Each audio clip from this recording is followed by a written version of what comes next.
Now I don't know what the hell it is, but we've had them for years. They will not break. Okay, well, welcome everybody. You now know where Robert buys his cups from because they Hey, last forever. had no idea we were online, so there we go. No, we just turned it on. Just turned it on. Welcome everyone to This Week in Hospitality Marketing. Good morning, Adele. The Hospitality Marketing Show number 286. With me is the ever-present Mr. Dean Schmidt with Basecamp Meta Search Marketing. Robert Cole is blessing us with his presence after sending us a gloom and doom destructive message of pending pain and suffering. And on the contrast to that is the ever cheerful, ever smiling, ever effervescent Miss Adele Gutman from Aspire Reputation Marketing. Hi, Adele. Hi, Lauren. Hi, Robert. Hi, Dean. Nice to see everyone. I'm glad you're here to forecast is balance Robert sunshine and out. Thunderstorms. We have the yin and the yang of And then the two guys in the middle. and then we're just somewhere in the middle. We're somewhere in the happy middle for all of this. Actually, it's been a beautiful day, and overall, I have to say, with the weather changes and so forth here in Florida, at the very least, it's nice. I know from a marketing point of view, there's parts of the country that are beginning to face even more challenging things associated with weather and so forth. But we were dialoguing about Mr. Roberts' less than optimistic report listing. For those who may not know, Robert puts together an amazingly well-curated list from Rock Cheetah. Every week, it's free. If you'd like to sign up, you can go to bit.ly/rockcheetah.com. Rock Cheetah, all lowercase, no space, and sign up for his news list. And this week was a little less than cheery. I just curate the news. I don't write if STR and Tourism and Economics come out and say half of hotel rooms are going to be full in 2021, I'm just telling you what they said. Okay, so I do glass half full approach. Yeah, it is. Yeah. Hey, I do want to bring up something you did allude to in your dialogue prior to the list. So some of the information that used to be a little free-flowing from Star Smith Travel is not as free-flowing anymore. Hotel News Now is getting a little less progressive in their content, or Hotel News Now has been absorbed into CoStar, right? Right. So STR was acquired by CoStar for $450 million last year, which is a pretty good-sized amount of money. So CoStar, once you buy something like that, you can do with it what you'd like if you pay that much, I suppose. Yeah. So no, but they've basically brought that in. So they kind of have US news and UK news, things like, and then they have hospitality. So they kind of bolted it in under there. And so it's kind of its own section, but some of the areas that they used to have on Hotel News Now, they used to have, a little tab for, like data and things like that. And you can go, oh, there's the weekly updates of, US occupancies and ADRs and things like that. Those are still getting posted, but it's just a little bit different. But they used to have an area for data presentations. So if they did a presentation at the Alice conference or the whatever, a convention tourist board or whatever they did, they just posted those, which was great because, you can look at the kind of summary of here's what's going on in the industry.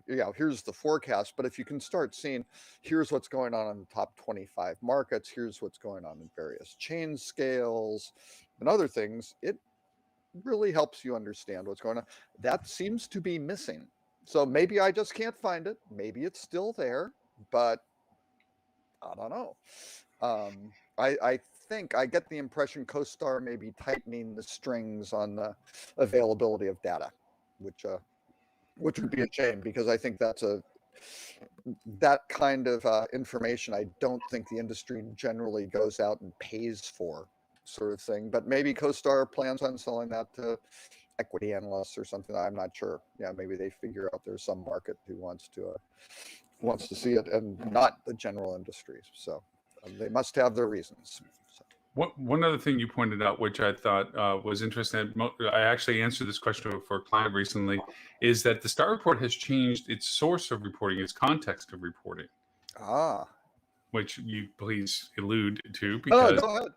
Yeah, go ahead. It's It's interesting. Some of them are changing around. I think CBRE isn't using STR data anymore. I think they're using Calibri data, and things are just kind of moving around a little bit. So one of the interesting points, STR used to say, they had 200,000 hotels or something on it. Now actually, CoStar says there's 68,000.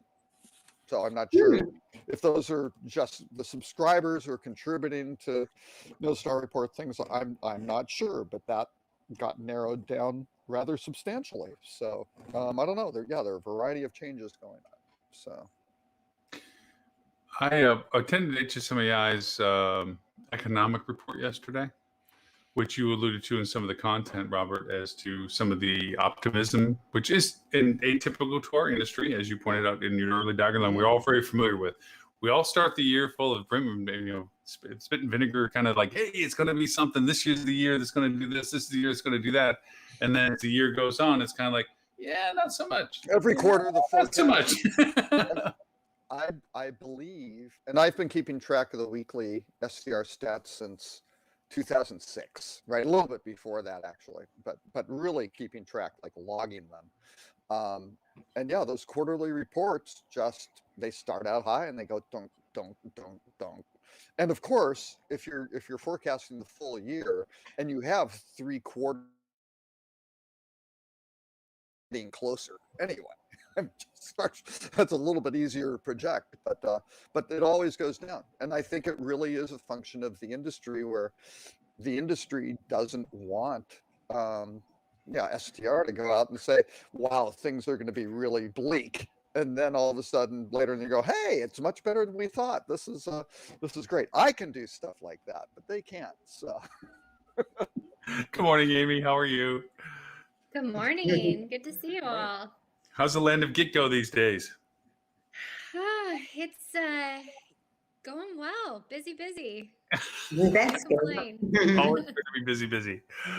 We were just talking about Robert's gloom and doom list. Well, as he says, he didn't make the numbers; he just reports them. But it's not doom and gloom. It's just a pragmatic look at the numbers. Okay, so they've got some stats in there, and they're changing the way they're doing the stats too, which I also thought was very interesting, because always they would come out and say, we're forecasting for this year occupancy to be X, ADR to be Y, and RevPAR to be Z.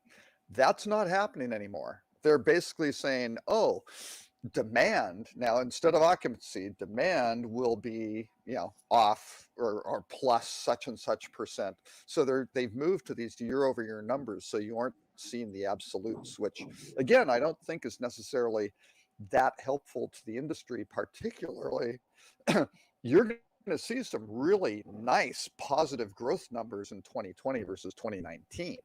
I would certainly hope so. It's really going to be doom and gloom if it's not, but you're going to see these growth numbers, but what are the resulting occupancies, ADRs, and RevPARs is pretty important to the industry. So you look at, they're basically saying 2020 was like 63% or something like that of 2019. You go, okay, well, that turned out to be 44% occupancy. But this year, they're now saying, oh, well, by the end of this year, it's going to be 75 or 76% of 2019. And you look at that and you go, wow, that's like a 20% increase. That's a pretty big jump. So wait, are we going to go from 44% up to, whatever, 54? No, they said that occupancy percentage is going to be below 54. So I don't know how those numbers tie together, right? Because it's not like there's a big supply. That could happen if you had a large supply bloom, but that's not happening. So yeah, I just don't, there's not enough context for how this stuff all ties together when they're really saying, we think everybody's going to be vaccinated by June 15th or whatever, or we're going to get to a certain percent, because those should sort of be the things that we're driving these forecasts, but all that stuff is now opaque. So okay, so I mean, so just put in context, so Adele, Dean, Amy, we are in a town and we try to predict when it's going to rain. We have hotels. We're like, hey, we're going to make it rain. You're flying at 50,000 foot going, there's a storm front over there. It ain't going to rain on you. So our perspectives are a little bit different. But I think given some of what's currently going on this week, like with GameStop, where it kind of showed the darker underbelly that rich people can get rich by their own means. But when it comes to other people getting rich, maybe not so easily. You're actually kind of, with what you're referring to, is our industry has kind of blind eye. It tries to kind of lead the industry by the nose, saying, let's not talk about bad stuff. Let's always talk about good stuff at the beginning of the year, and let the actualization come through so that our asset managers and asset investors and people that are putting money into the system don't get scared from doing it, that they're going to continue to progress with investment, and that for those who are running businesses, let them keep thinking that this is the business they want to keep running, so that, hey, if it's all start a spiral. So in a strange way, we're being manipulated in how we perceive our industry working from those people that tend to guide the information. I don't know. I'm asking. You just described an approach where you see something that has potential risk on the horizon, right? And you downplay it. You say it's not going to be that bad. He froze. I froze? You froze. I think you got froze. you. Never mind. It's just me. Never mind. Sorry. My bad. I don't know. So anyway, you have that. Well, that's kind of how the US approached the coronavirus, right? It's how the UK approached the coronavirus. That approach does not work out well if you wind up, you have to assess risk rationally, right? And you should have, here's a best case scenario, here's our best case, and here's a downside scenario sort of thing, and basically break out and go, hey, you know what, maybe the downside scenario is low probability but high severity. People should understand those sorts of things, right? Because that's where we go. Now in the case of the coronavirus, it wasn't low probability, and it was kind of like high probability, high severity, because that's how viruses kind of work, right? And if you don't do anything to prevent it, they're going to spread, right? And now they're going to mutate, right? Which makes it even more interesting. So, well, as Lauren and I were talking about a little bit before the show too, and indeed we like to start off the year saying, hey, I think everything looks great. We always talk about the pent up demand and how that's going to come into play, and not what I believe it will, and I still believe it will, and it's largely for that reason that I do think that we see a strong summer. Memorial Day, kids get out of school, people have been waiting to go travel, and finally they think maybe they can do so, or they just don't care. They're going to take a chance, whatever the case may be. So we've got that strong pent-up leisure travel demand. But what happens after that? Well, right? And I would say for Memorial Day, that would be the worst thing that could happen for the country, and it would be a setback. Yeah, setting aside COVID. If they aren't vaccinated, right, that's going to be bad, especially. And again, Lauren, you're saying it's gloom and doom. It's not gloom and doom. If I wanted to be gloom and doom, I would have said, what the hell is this Brazilian variant? Because the Brazilian variant, which is now popped up in Minnesota, is not good, right? And they don't know where it is. They haven't tested it. It's worse than the South African and the UK variants, which are much more virulent than the others. So that's a risk sort of thing. So and the way you stop these things, and again, it's how do you approach these? Who's had good outcomes? New Zealand, Taiwan, all these people. What did they do? They went into lockdown. They said, hey, nobody's traveling, because that's how this thing spreads around, right? So, but now what they're still doing is saying, well, we won't let foreigners come into our country, but a U.S. citizen can go to Brazil and come back. That's fine. Well, the virus doesn't care what passport you carry. Right, so that's it's going to come in, and it's going to spread. So translating this to, at the end of the day, I got to go back to clients and deal with their uniqueness as to where they're located. Adele, you do the same. Dean, do the same. Amy, do the same. We all have, and we have clients in different markets. It's kind of like how do we approach with what you're saying, Robert, as to the reality of tempering the client pointing at a number going, look, everybody's expecting, like we did with Fuel Travel's review survey. hey, look, all this pent up interest is going to happen in Well, July. there is, People yeah. really thinking they're going to travel in the middle of the year. But that's optimism. That's not necessarily the reality of what you're saying is, hey, from a vaccine point of view and everything else, people may want to do that, but is the reality there that they're going to do that? Are we hanging on to perception rather than reality? Look at the surveys. Look at the surveys from last spring and last summer. Last summer, like, hey, we're going to be ready to roll for the Christmas holidays. We're ready to travel. Of course, they're ready to travel. Everybody's ready to travel anyway, but they can't because there's this external factor that's involved where it's basically irresponsible from a public health perspective. And the irony is, I mean, my perspective for the industry is, hey, you want this thing to continue? Promote people traveling now. Promote people not wearing masks. Promote people not getting vaccinated. And yeah, this will drag on. Or do you want to get it done with quick, which really should be, hey, you're coming in and staying in our hotel, get your mask on, get it over your nose. Sort of I thing. think one of the worst things in terms of the prospect for the year is how bad, really, let's say, face it, our vaccination process has been going so far. Right. It just We're way hasn't been behind. anywhere near what we hoped for. I think that report that you linked to said 4%. It's just nothing. And they're, since they're mostly very late seniors, they're probably not that traveling that much anyway. Right. Yeah. So And we really have and to the get it. challenge is you're still going to have people vaccinated. I mean, I saw Fauci on, I think it was CNN or something a couple of days ago. And so like, okay, so you get vaccinated, you don't need a mask or anything. He's like, whoa, Yeah.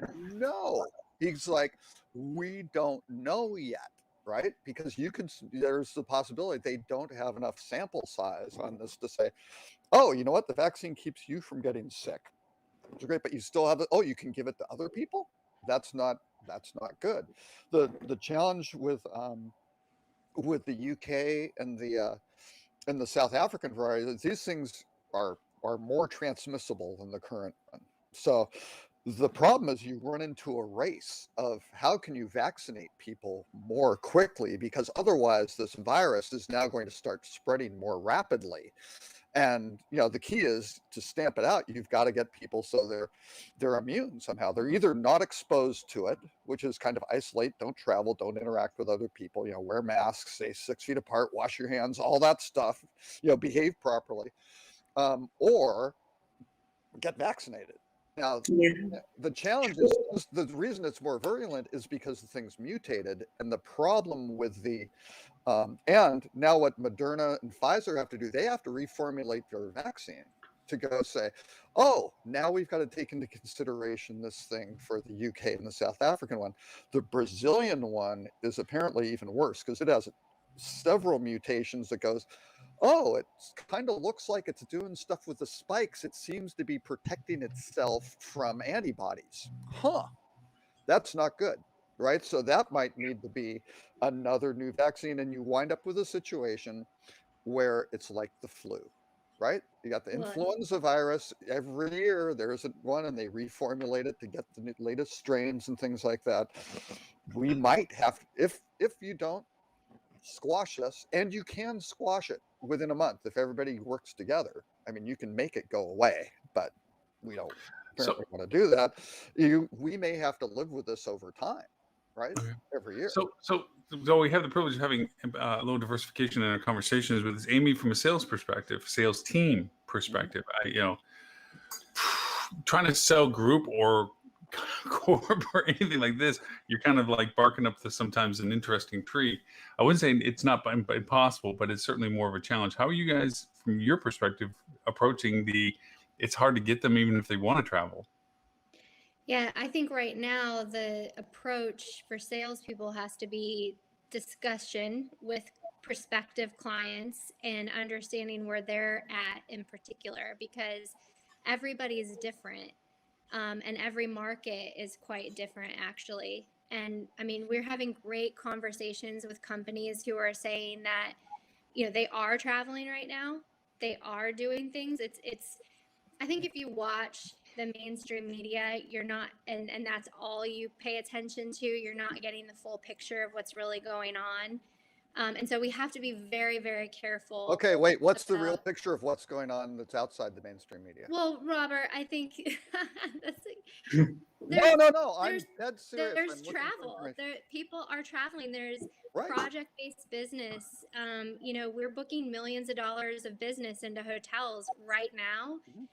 Noland Insights, they continue to put out good news of groups actually booking. So the pie chart, the last one I showed, the majority of groups are corporate that are booking in hotels. Obviously, it's down, right? It's going to be down, but we have to capture what is there today. And we also have to be talking to customers about what is their plan moving forward. And some are, if this, then that. And that's okay. But if we're not having that conversation today, how can you be prepared as a hotel when they are ready? Right. Oh, absolutely couldn't it's agree more. never Absolutely been- couldn't agree more. Prospecting, this is the message that I've been telling salespeople from long before COVID. Prospecting has never been about pitching. It's never been about, oh, you have business tomorrow. Great, fantastic. Let me get you a proposal. Let me get you a contract.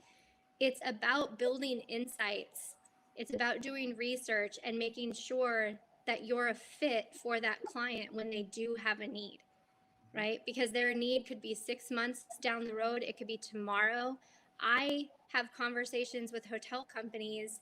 It took a year to get their business because they weren't ready. But if you don't build that pipeline, you're going to live in the choices that we're making today. We're going to be living in those results 90 days from now, 6 months from now, if we're not choosing to have proactive conversation.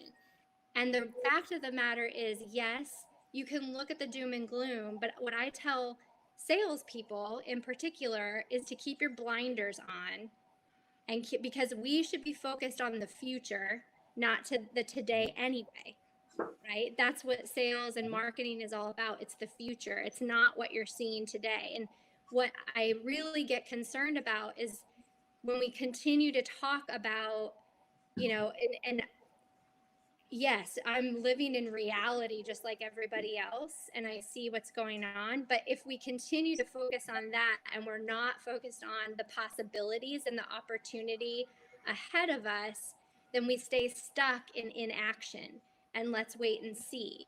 And we can't, and I see a lot of hotel leaders right now doing that. And that's what I'm scared for them, that they're going to be living in these results, the choices that they're making to not take some action and not be having these conversations with potential customers and not testing and trialing different tactics and strategies. That's going to be their downfall 6 months, 12 months, 3 months from now. Oh, sure. Yeah. No, Everyone who shut down their sales departments and shut down and did all of that, not a smart move, right? Because Well, they guarantee the results by doing that. Let's put it that way. right. Yeah. You will have a certain outcome because you need to reach out to the clients, understand what their needs are. And yeah, if you talk to the folks, I mean, Bruce Rosenberg, I was with meetings.com and Hotel Planner.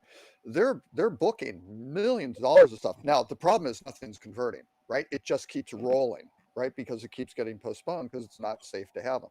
I mean, again, the challenge is you look at that first biotech conference in Boston. That one conference was responsible for 300,000 cases, right? They contact traced it back, right? At a biotech conference of all things. Right. Yeah.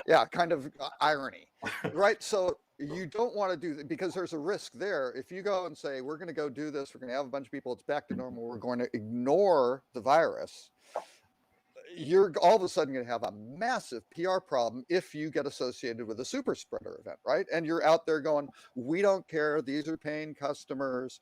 This is private property, government. Yeah, we don't care about the regulations. And restaurants are doing that, things like that. And and all that does is extends the timeline of the virus, is my point. right? I So don't, you I need to don't know avoid any, that. But right. I don't know any hotels particularly that we work with or have spoken to that are going outside of the guidelines in their Mm-hmm. markets and in their region. So, you know, they're booking when we're talking meetings, it's small meetings, Mhm. distanced, Yeah, you know, Right. they can only Oh sell yeah. what's, Amy, I agree with you on that. Yeah. There, I think there's not. It's not as clear black and white. There's a lot of in betweens. I've had problems where clients have shared pictures of them having, hey, we've had our first group event, and they're showing their team with masks on, but the guests aren't wearing masks. It's kind of like, let's not share that picture, okay?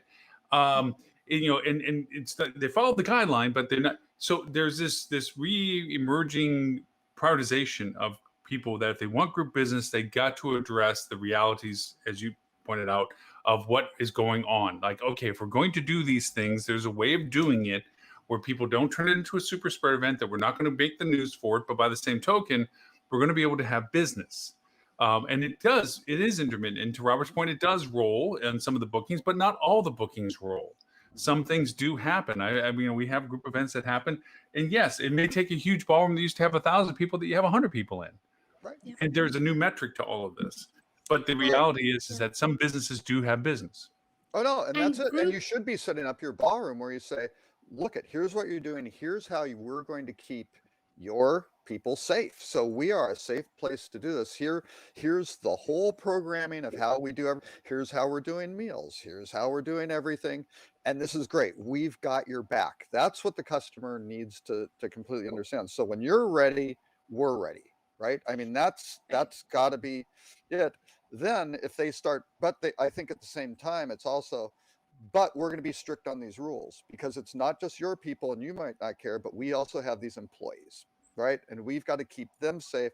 So here's kind of this code of conduct and these ground rules. And yeah, and then I think there are going to be decisions made whether you take the money or you do the right thing for public health or to protect your employees or protect their attendees. Because mark my words, a bunch of folks get sick, all of a sudden, if they aren't going after the company with the meeting plan, they're going to go after the hotel, right? That was in the hotel's facilities. So again, you're opening yourself up to risk and liability, and that stuff hasn't been erased by all the liability for companies did not get erased by Congress, as far as I know. That's not in this new $1.9 trillion bill. So watch out. Amy, you can always jump in on Robert or I anytime you want. Just sharpen the elbow and go, boom, come on. so I would just say too that, you know, we have a lot of discussion about group and it's sort of grieving the past of what group looked like, but what the hotels need to be focused on is pivoting to the types of business that still travel today and make sense. And there's a lot of project-based business where they're not meeting in your space, they're staying in your guest rooms. There's obviously leisure that's happening.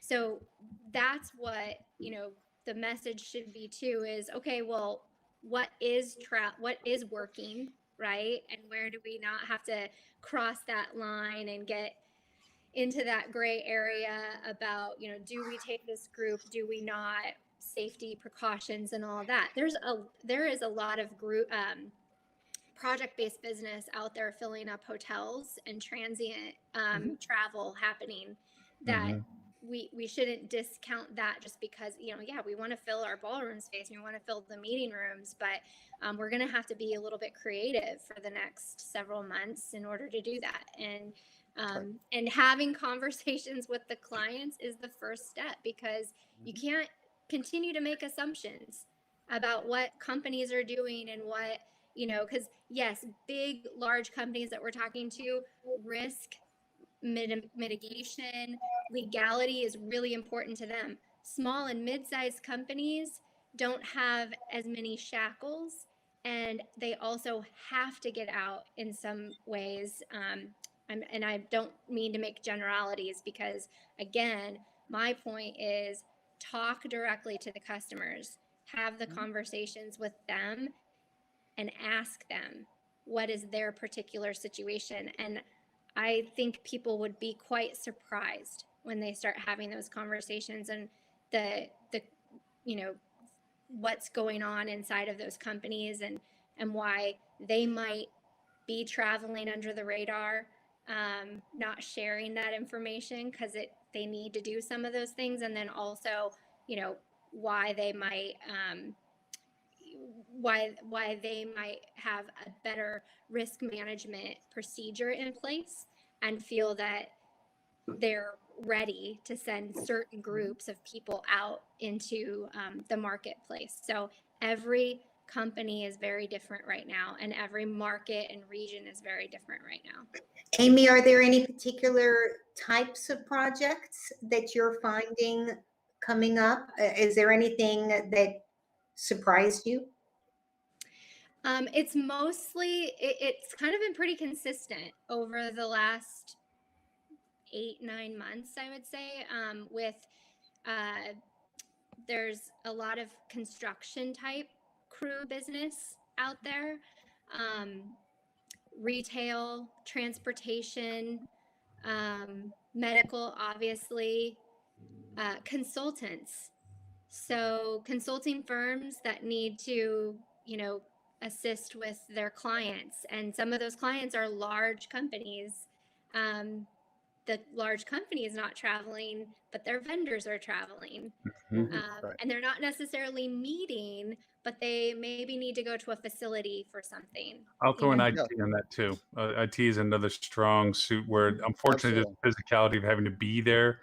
It's one thing to do remote support. It's another thing. I got to go change a server, or I got to check your connections, or I got to yank some wire. Or there's a reality to actually the physicality of somebody being there. Yeah, a lot of certainly logistics, medical, governmental type thing, depending on people having to get out to do certain things. Legal. They're really Legal. legal. Law Yep. firms are Yep. doing some travel, or having folks come in. So that's another area we're seeing. Yeah, accounting seems to be remote, Mhm. sort of thing. But yeah, the things where you really have to get out, yeah, you have to be But on the ground in front this of people. kind of leads itself to something that maybe our industry will learn from. We usually, as an industry, and I go back to two aspects, well, actually three, but two that I want to talk about is 9/11 and 2008. Our industry is typically the hermit under the hatch. Okay, business goes bad, batten down the hatches, cut costs on operations, maintain equity and liquidity, and wait for the storm to pass and then pop the hatches back out. Well, unfortunately, the storm is lasting a lot longer, and with the unpredictability of when that's actually going to emerge from it, and so hence our optimism. There's some people that are starving, waiting for the industry to come back, and they refuse to take what efforts they have and go into and say, what business can I get now?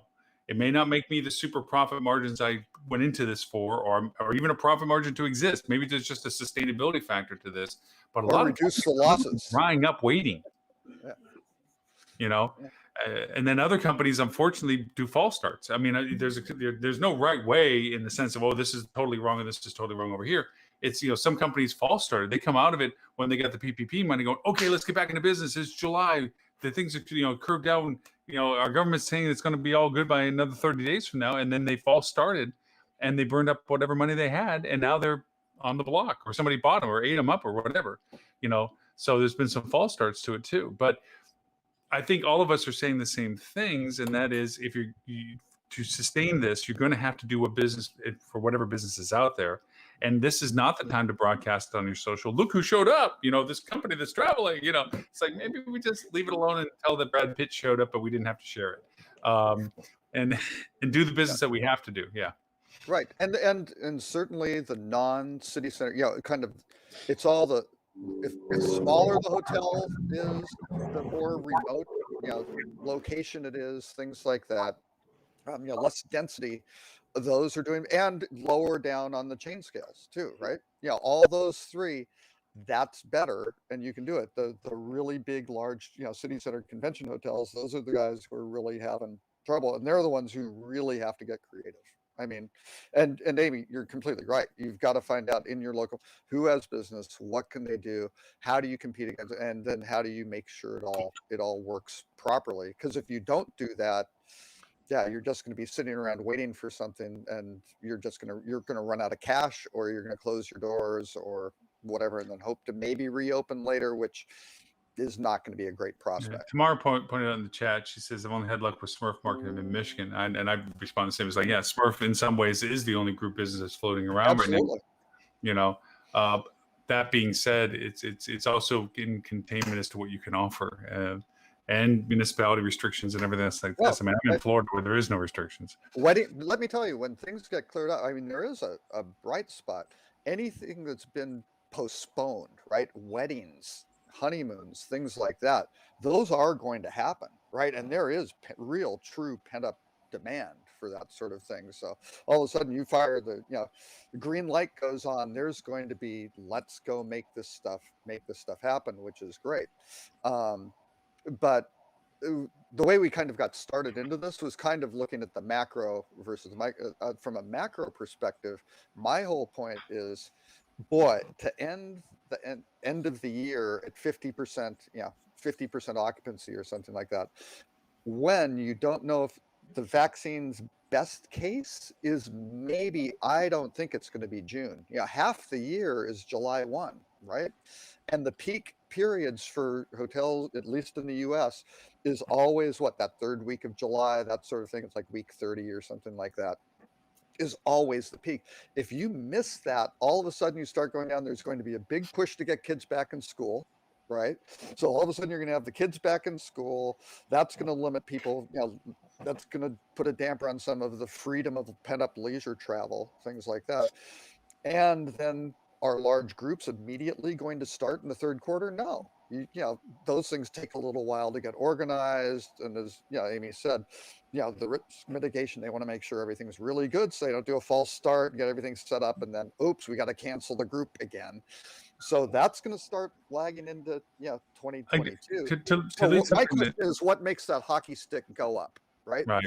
That's my big question. What are the fundamental drivers on a macro level that make the industry go, wow, look at that curve? And no one's been able to communicate and scale how that demand. And that's the thing. I think it's a scale issue. I think it's a scale issue. Is yes, we're all optimistic. Think the aspects and channels of business and segments of business are going to come back. I want to give credit to Adam Sachs, who did the presentation yesterday for HSMA, a tourism economics guy. He made one reference I thought was pretty solid. He talked about the fact that from a meetings perspective, a group perspective, we're all hungry for personal interaction. This kind of tiling, screening thing does this function, has its value. It's not going to totally replace our need to get together. And we're all working on what he says, residual collateral. Our last time we met each other, the last time we saw each other, the last time we engaged with each other, last time we interacted with each other.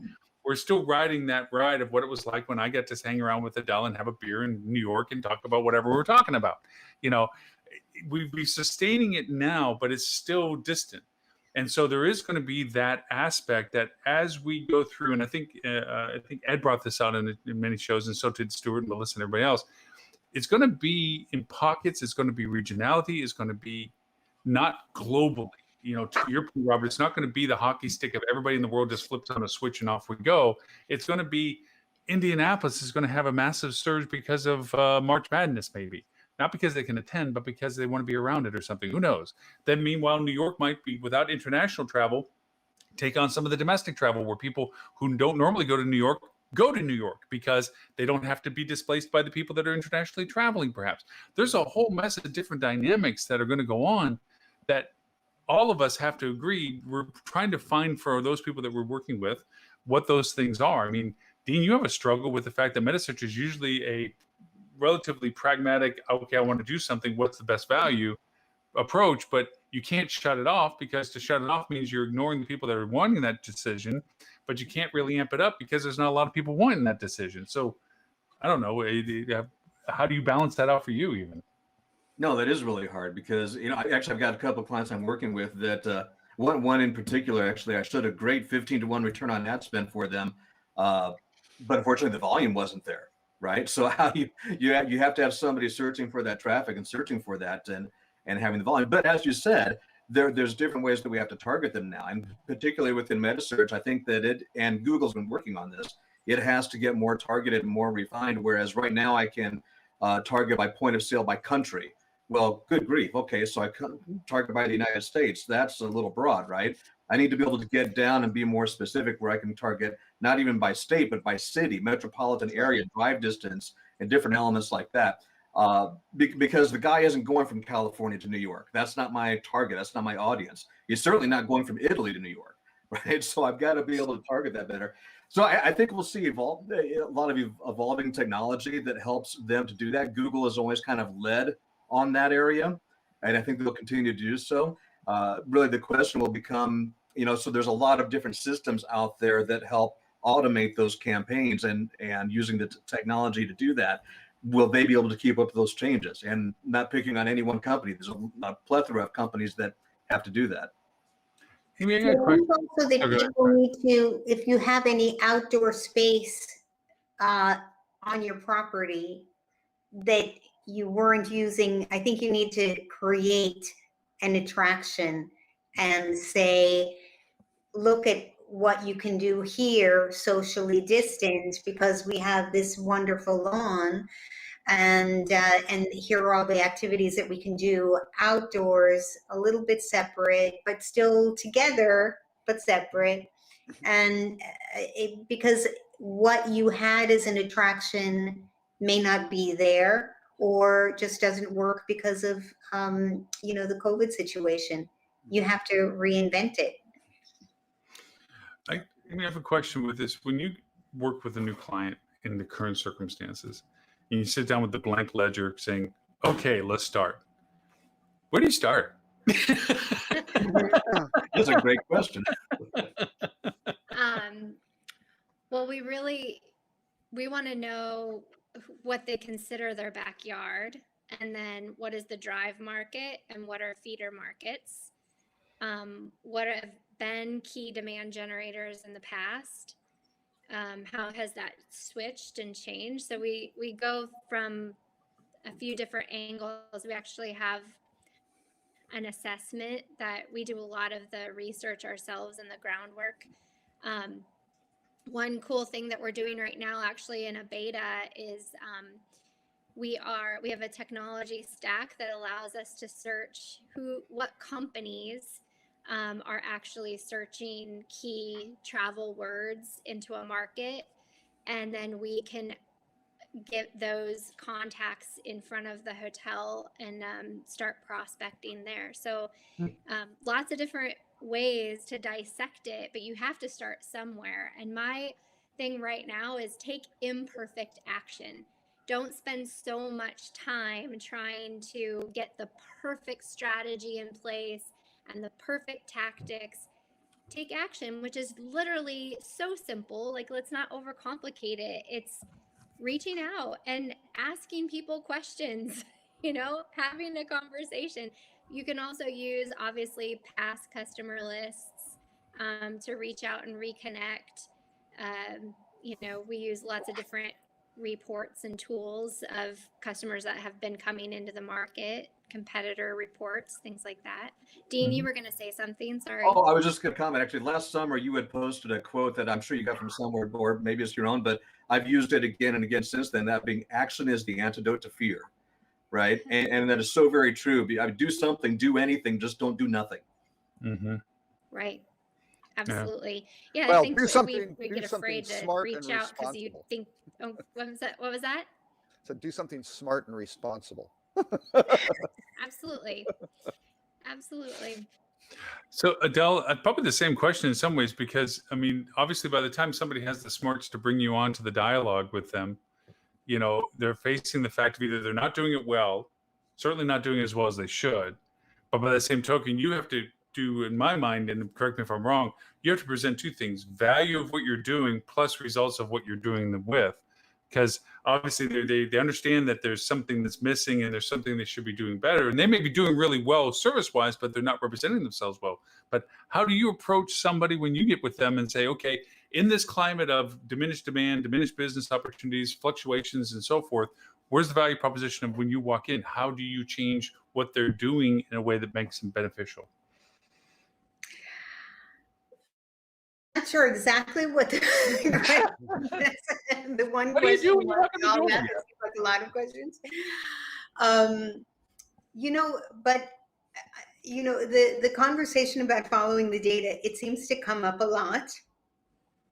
And I think that,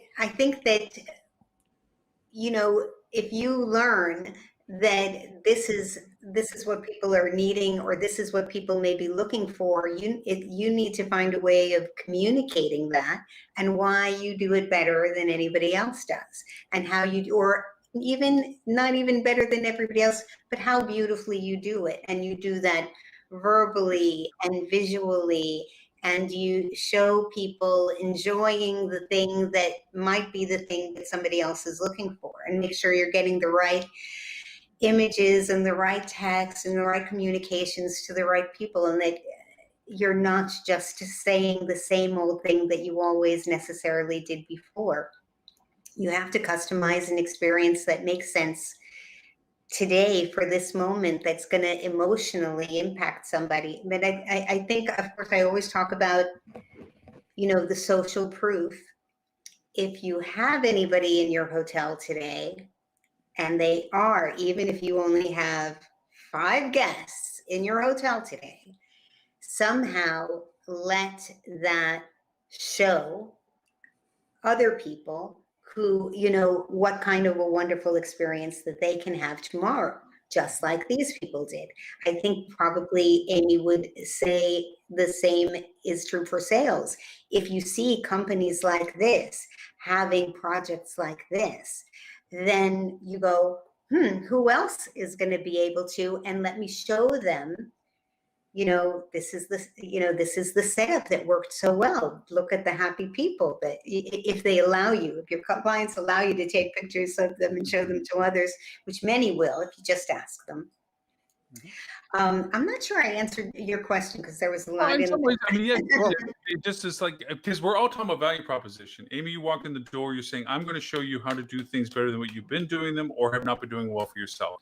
Adele, you do the same thing. Dean, you do the same thing. I do the same thing. Robert, I don't know what he does, but he does all of the same thing. No. I ask 3 questions to start off with, right? One is, what are their core business objectives? What are they really trying to accomplish? Not necessarily tactically on this particular product, but just as a business. So we make sure that's very clear. Second is how they're differentiating themselves for their content. What are their unique selling propositions and key differentiators, right? What makes them special? And then third is really looking at their profitability and margin, like what numbers they really need to come up with, right? Because if you cover those 3 things, you can kind of get a good idea for, okay, here's what we want to do. And then what I normally do with my clients is we agree, okay, at the end of this project, if we can do the following 8 things, which should tie back and be consistent with the business strategy, with the competitive differentiation, with the profitability, you go here are all the things we're going to do. Everybody's happy, right? This is what we're shooting for. Everybody's on the same page. Good. So all of a sudden, you know what the starting line kind of looks like, you know what the finish line looks like, and then it winds up being a lot easier to figure out the map of how you get there. And what's interesting is I've had a couple clients in the past where we've done that. We said, we even had, like, with one client in particular, we had 16 things. It was just like, good, this strategy accomplishes everything. It drives the profitability. It does this. And they still didn't want to do it. And you kind of go, okay, that's fine. But what else would you? And they didn't do anything, right? Which I look at as just like, wow, that's too bad. This would have been really good because it did everything. And there wasn't like some untoward risk of, well, if you only put in $3.5 million, this will happen. But it was all reasonable. But it's interesting because what happened with that organization, they didn't want to do anything, really. They wanted to go through the motions of trying to do something, but they were so kind of conservative, not really conservative, because it wasn't a radical, high risk sort of project. Even it was just a lot of fundamentals. They really didn't want to do anything. They wanted to keep doing things the old way, which they had admitted at the beginning weren't working, right? Yeah, And you go, okay, well, that's fine.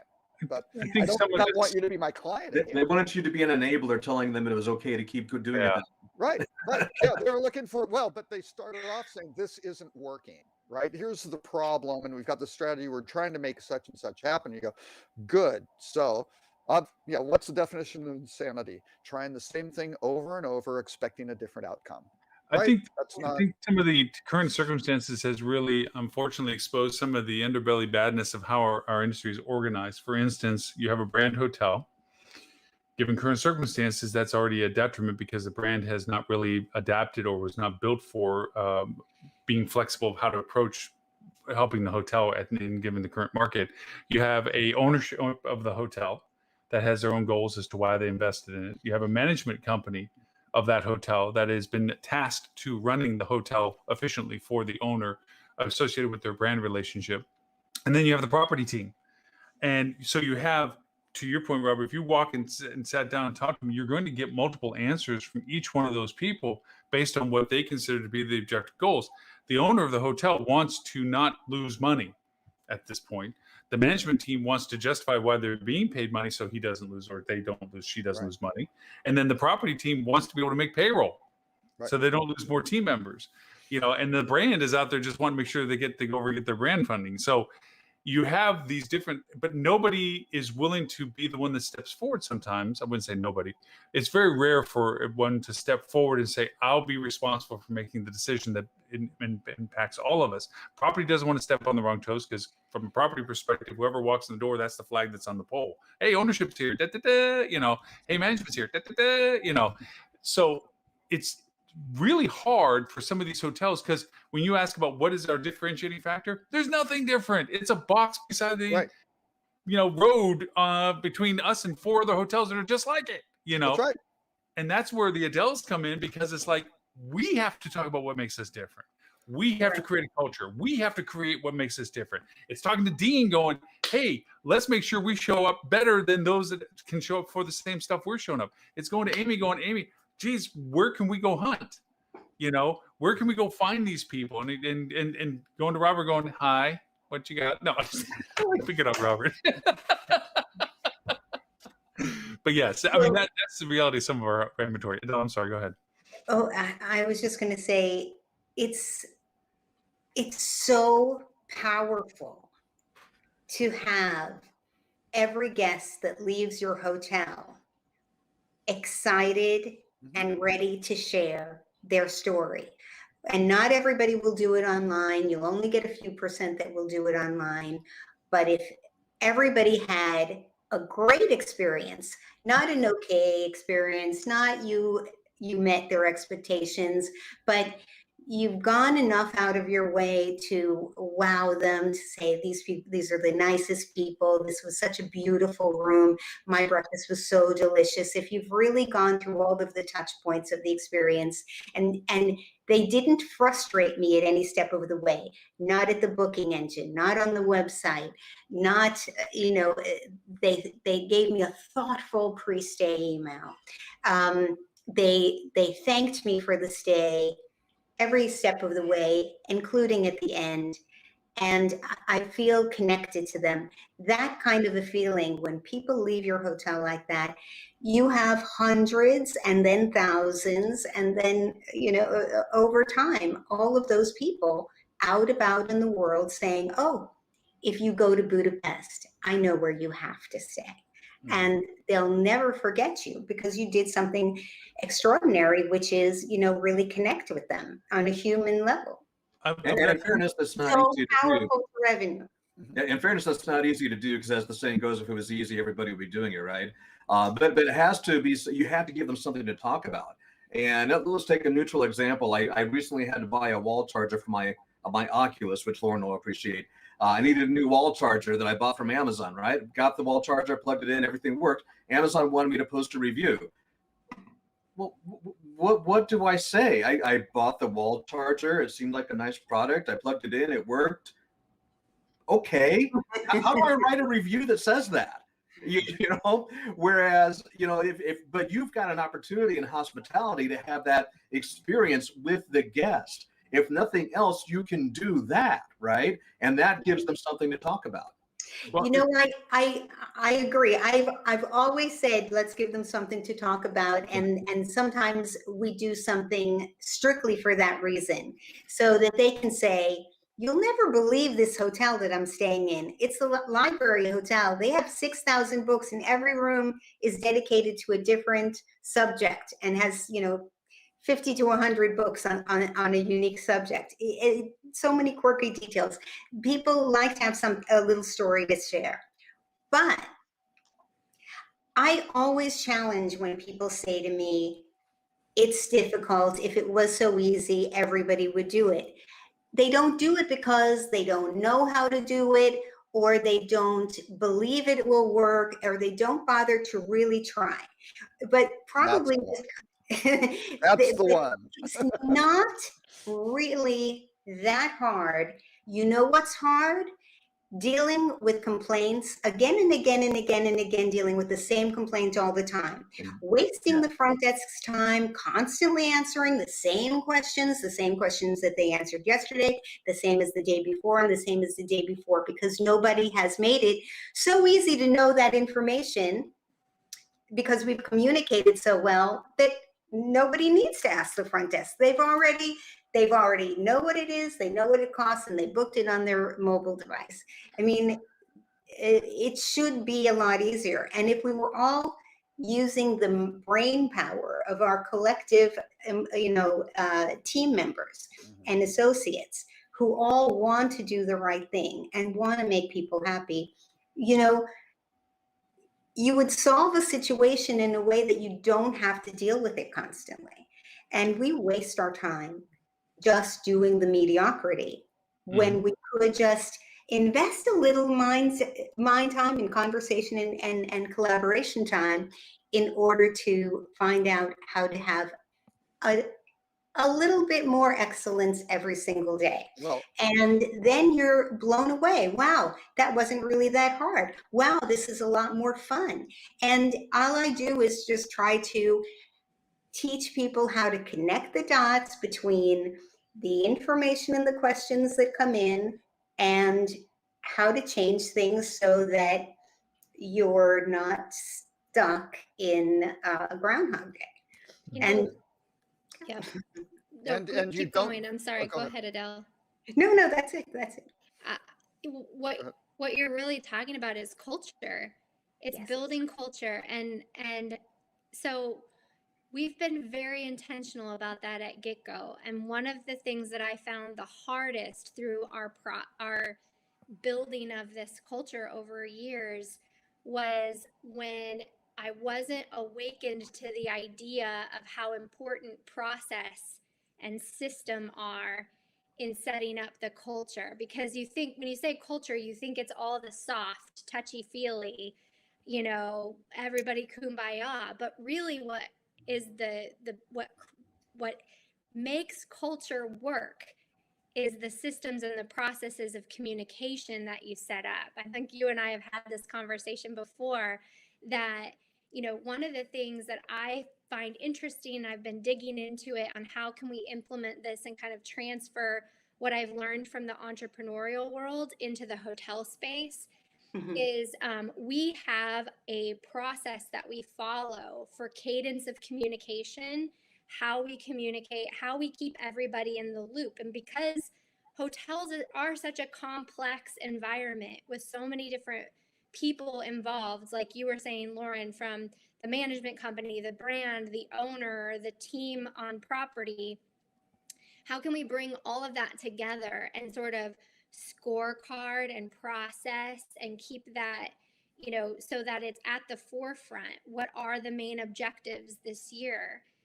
Keep the main thing, because we start to have everybody squirrel and have their own idea of where we're headed in the year. There's got to be a central hub.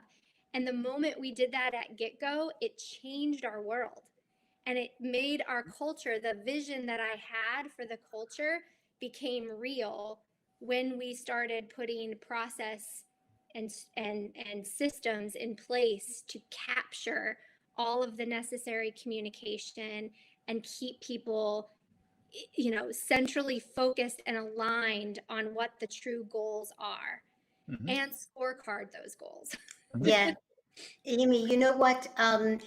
there are some really wonderful tools out there. I don't know what you're using or if you want to share it, but for example, there's a tool called Trainual where you can compile all the information about the hotel, about the brand, about the sister hotels, about best practices for the front desk for this kind of situation, that kind of situation, another situation. You can have videos in it. You can have audio messages in it. You can have, you know, SOPs, problem solving tips, everything. And it's such a great communication tool, and it can be available, like, even if you're just talking about front desk things or sales and marketing things, or whatever it is, you can have that available where an ambitious housekeeper who one day wants to break out and move to the front desk or move to the spa or something else can read up about how that department works and what's on their minds, and actually can feel like they have, now I have a great understanding about the way this hotel works, and I'm able to answer so many more questions that people have. And some people are, you know how some people are readers and some people are listeners and some people want to watch a video, and you can have a combination of all of those things backing up the message about the goal, the vision, the purpose of the company, all moving everybody in the same direction. And it's great also if you can have a tool, as you said, within the company communication. So something like Beekeeper, which I didn't have the pleasure to use, I found out only, you know, after I had already left the Library Hotel Collection, but actually I was looking for something like that. Beekeeper is an amazing tool for hotels to communicate. When you, you know, I've heard many other hoteliers talk about this before. When you go into the shared drive on your hotel computer, it's a mess. You have 27 different versions of the credit card authorization form or of the SOP for this, that, and the other thing. Nobody, they've saved it on their own computers. Nobody has the most recent version. And you know, what I do, I'm constantly using feedback as the driver for change and continuous improvement. So there's no such thing as an SOP that stays the same or a best practice list that stays the same. We're always updating it. So how can I communicate to everybody when everybody has saved something, you know, so, and 15 versions of it on the computer? And by the way, it's taking up a lot of space, you know, just by the way, and just causing a lot of confusion. So to have one central point, like a Trainual or a Beekeeper, or, you know, where it's so easy, the housekeeper just goes in, oh, look at this cracked tile. I'm going to take a picture of that cracked tile and attach it to the thing. And now engineering knows, oh, room 513 has a cracked tile. Let me go take care of that. Oh, fixed. Or look at this beautiful, look how I made this bed with rose petals into a heart shape, and how I put some, you know, electric candles, you know, around to welcome our guests back for their anniversary. They had their wedding here 5 years ago, and the housekeeper is so proud the way she did it, and then she shares it, and everybody in the hotel sees it. Wow, the social media person puts it online. The other housekeepers see how cool it is. The front desk is saying, oh, the concierge is saying, wow, now next time I talk to somebody, I know that they're able to do something like this, and now I have it. The communication tools, using everybody, all their ideas and what they're doing to make it so that everybody knows what's going on, it rocks the system. It will change your life. And you it don't doesn't use have to real be a candles? luxury hotel either. Yeah. Oh, Absolutely not. no, you you don't can use do real it. candles? When do we stop using real candles? No, I'm just kidding. No. You really want welding torches. Yeah. Yeah, welding tiki torches like before. torches. Yeah. Yeah, Then come you on, really tiki get torches. some- You know what? I'm sorry, but I heard that you can't use the term tiki anymore. No? It's What? not correct No. anymore. Yeah, I'm tiki sorry. torches. Tiki torches aren't so good. They got some kind of Oh, you know, No, but I was Let's gonna find a say, new name for them. term or just the reference of how it was used last? I It's don't know. I don't know. I don't know. I think it's or just the how they were word. used tiki, last. I'm not was sure. what- yeah. Patio. What do you call them now? They're beautiful though. It's fun, right? Yeah. So Bamboo, fiery, sticky things. But the thing is, you can do this. We were talking about you're just a box on the corner, right? You're out on an interstate highway or an intersection or something like that. And you don't have to be exactly like everybody else because, again, you can develop kind of this, enterprise knowledge, right? Because if people come in, they will ask questions. Hey, we've got some sort of food sensitivity or whatever. What's a good place? How do you figure out how to provide those answers? I mean, one of the SOPs that I rarely see written down in the sheet is how do you, it's comes from call centers, right?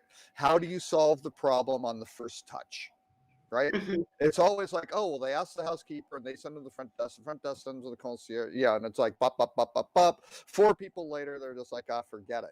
It's not that important. Yeah, how do you figure these things out, and how do you create kind of that institutional knowledge? You go, here's where you can, and some of it may be, if you do have a mobile app or something like that, well, all those FAQs and sort of things should be really easy to find, so they can go do it that way. That's fine. Yeah. But then all the guests can do it too, or all the staff. And as you said, it may be, use the talents of your staff. Maybe you got a housekeeper who used to work on a cruise ship, right? And let's say you are one of these properties and they have kids staying there. Well, you probably, if you're running 50% or 60% occupancy, you got leftover towels. Well, maybe they can go, hey, here's how you make a monkey or an elephant or something like that. All of a sudden, that's like the biggest thing that's going to happen to that family on that trip, right? Because Yeah, the bar is it is. so low on expectations, especially for economy and limited service property. You start doing anything that's personalized, anything that's out of the norm, and people are just over the moon, right? And it's not Yes. that hard. It's the mindset of the staff of what can we do to make that individual guest stay a little bit better. And it might be, hey, what's a great restaurant in town? And it's not just, oh, we always tell them such and such. It's like, oh, what kind of food are you interested in, or something like that? Or let me look at, you know what? Let me check their hours, because I think they close early on Sundays, or whatever the case may. Things to help them out, and they'll remember you for forever. So, Yeah, it's so true. At the library hotel collection, sometimes I would pass by a room when I was showing somebody around or taking pictures or whatever, and I will get a glance at a housekeeper setting up a room, and like the way she will put the toys of the children on the bed in such a loving way, and the way she will prepare how the wine and the strawberries or whatever it is else that's going to be in the room, or the welcome messages with the rose petals. They kill themselves to outdo whatever they did before, and because they get so much appreciation. And when you appreciate the team for their creativity and the love and the passion for hospitality, that they will just do more and more and more and more. And you constantly have to say, look at who you are. People talk about reviews and they are only talking about the bad reviews, but really you need to talk about the great reviews. The more you talk about the great reviews and say, look at who you are the kind of people who get these passionate, enthusiastic reviews. Bring that every day, bring that to everybody. And as long as they say, when they take into their hearts and minds that, yeah, that's who we are. I'm on that team. I'm one of those people who will do anything it takes to just try to think of something that's going to make somebody a little bit happier. And when they identify that that's who I am, you don't have to be, they will do things that give me goosebumps.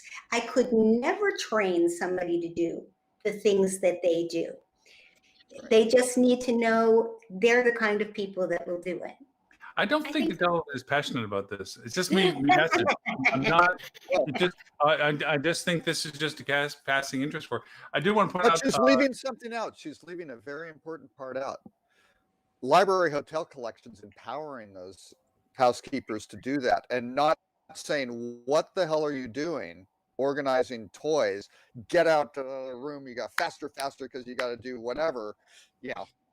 They're Yeah. empowering them to have some ownership and control over what they're doing. Same thing Yeah. with the front desk. Can you solve certain problems for people? And maybe it's a little bit of money for this, but you give them enough, you give them a playpen, right? And it's like, as long as you can stay in the playpen, that's okay. Sort of thing. So You know- go have fun. They know that the vision, the mission, the goal is to make sure everybody walks out happy. Even if it means that you have to pick up the phone, call another hotel and book them to move hotel because you don't have what they need and you'd rather have them be happy at another hotel than be unhappy at yours. So yes, everybody knew exactly what they needed to do and they knew all the tools. We always had tools for them. If somebody calls to complain about, you told me these 10 things people complain about, you have a few options for each one of those problems. If there is a new problem that comes up, tell me, and we're going to have a little committee meeting and we'll all collaborate and find a toolkit for how to handle that problem in the future. If you didn't handle it well, we're just going to have a conversation. How can we do it better next time? Let's all learn from it. Yay, we learned something. Never pain. Wow. You know, and you can apply that to everything you do in the hotel, every meeting, right? Every post event type thing. What went well, is always important, right? You need to celebrate what didn't go so well. Okay, but a lot of groups just stop it there and they beat on someone, right? And they go, they did it wrong. You don't want to do that. You go, okay, what happened there? Something broke down. What can we do to make it better next time? And then you have that process that's repeatable. And then it just becomes part of the DNA where they just do that because that's what you do, right? Okay, so And- we and learned they're not to cross the streams. Just saying. It goes back to analogy. But no, I want to be mindful of Dell on the side. He pointed out something else. Adele. There's a we're going to have to call him Mr. Dell because otherwise Mr. Dell pointed out to us that there's another platform as well called Perfect Engage, and he also asked, or they also asked, excuse me, is anyone using MOP by lodging controls? I know, not me, but I mean, I don't know whether you guys are familiar with that platform in any capacity. But I did want to make a mention back to your earliest point, Adele. I did call in my inner Adele at one point when I was talking to Mr. Homogenous, owner of Boxes on the Side of the Road, Vanilla Land brand, where the idea of this, what makes us different. There's nothing different. I'm sitting in a parking lot with 3 other buildings just like mine with different flags on it.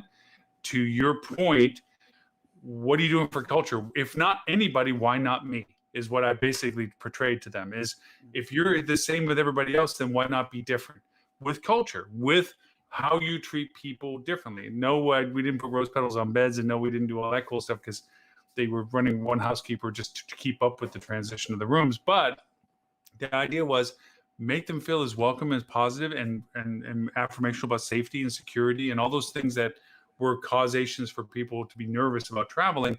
Settle those down and be different than everybody else that didn't care or just felt like they were just there waiting for somebody to show up at the front door. So yes, I did tap my little internal Adele.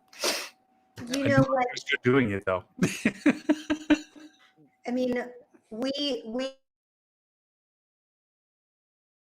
so because it's a more of a luxury hotel, but a couple day. At the Library Hotel Collection, our logo had a monkey reading a book. So we had little fuzzy monkeys that only cost like $1. And whenever a child would come to the hotel, they would get a fuzzy monkey. Those parents would light up when they see how their children's face light up. So you can give a candy bar sometimes when you want to give a little extra something, the smallest thing. And I think it's been said before, a 25-cent bottle of water that you got at the Costco, to some people is just as welcome as a bottle of champagne, right? So Or chocolate chip cookies, can just think saying. of Chocolate little chip extra cookies things to do. Sorry. Coffee, apples, Yeah. and lots of things are a nice little thing to do. I'm still putting in my head the sit down with Amy conversation. You're just like, okay, a hotel walks you in the door, and you're literally trying to convince them something that they feel is a struggle. I mean, you have so many tools that you have, and convincing, because I mean, I deal this with clients already and prospective clients and so forth. They're weighing where they put their money, and they have very little of it, and they're literally weighing where they're going to do it. And I have arduous conversations of convincing them for marketing, which I can much easier convince them about the return on value of, if you're not going to advertise, you're guaranteed the result. I feel like that argument's a little bit on your side too. If you're not going to do sales or have somebody answer the phones or make those relationships, you guarantee the result. But you have the additional argument of, there's not a lot of it out there right now. So how do you push people to realize that they need to invest working with you to make that a value proposition for them? Well, we usually show them data and insights and proof of what's been done already for similar types of clients and things like that. At the end of the day, we're busy helping customers and we're getting fantastic results. So I want to work with people who not just need our help, but want our help, because if they're not willing to put in the work themselves and to have that mindset of, this is not a light switch, it's a long game at play. And we work with a budget, right? So I understand. I'm a small business owner myself, and I totally understand the cash flow necessity for these hotel owners. But at the end of the day, you have to be able to take some risk. There was somebody that posted on LinkedIn, and I said a quote. I was like, that you cannot, I've heard too many hotel owners say, we aren't going to start our proactive, or not even owners, but sales leaders even say, we're not going to start proactive activity until we start to see inbound inquiries, or until we start to see business starting to book. And my response to that is just, nope, that's not how business works. You have to take a little bit of risk and make some moves in order to see those results in the future. And so if they don't understand that and grasp that, then I'm okay saying, all right, well, when you're at that place and you want the help, we're here. Right. And I think that's, as being just a business owner, we can't convince everybody. And I have that persuasive tendency, right? Because I am a salesperson by nature. But at the end of the day, I'm here to support and serve as many people as possible that want it and need it. And you've got to be in the right headspace first, that it starts with you, and make a choice. And Amy, you also have something that a sales manager can just sign up for on their own, just for their own, knowledge and professional development, right? It's not just that you're talking to hotel owners or brands. Yeah, so we've got a lot of marketing space now, but one of the things we just recently launched is a coaching program. So our Get Go Spark is a self-paced membership portal that they can go in, and it's not designed as a training where you have to go through module by module and learn everything in order. It's really, what's my situation? Where am I stuck? Do I need a tool for that? I can go in and get scripts for how to open the door. we have a crisis prospecting presentation. There's videos in there of how to, there's email templates, you know, the emails that are working, because we're testing it every single day at GetGo. We're doing these things ourselves, and it's just a way for us to share with salespeople, knowing that there's a tight budget in place, and they're being asked to do a lot. And in a lot of cases, they're being asked to do things that they've never had to do before, because, you know, historically sales have been able to just react to inbound inquiries and respond and be very reactive. And now we have to switch to being proactive. And it's scary for a lot of people. It's very uncomfortable. And so we're doing what we can to help give them the tools and the knowledge and the data that they need to feel comfortable going out and into the world more proactively. Yeah, and a lot of times the people are alone. They don't have somebody to mentor them within their hotel. They're being expected to do it without necessarily having had the experience and not having a support from above to call on. Right. Exactly. And it's good for that, and also for folks who have been in the industry for a really long time and just need a refresher.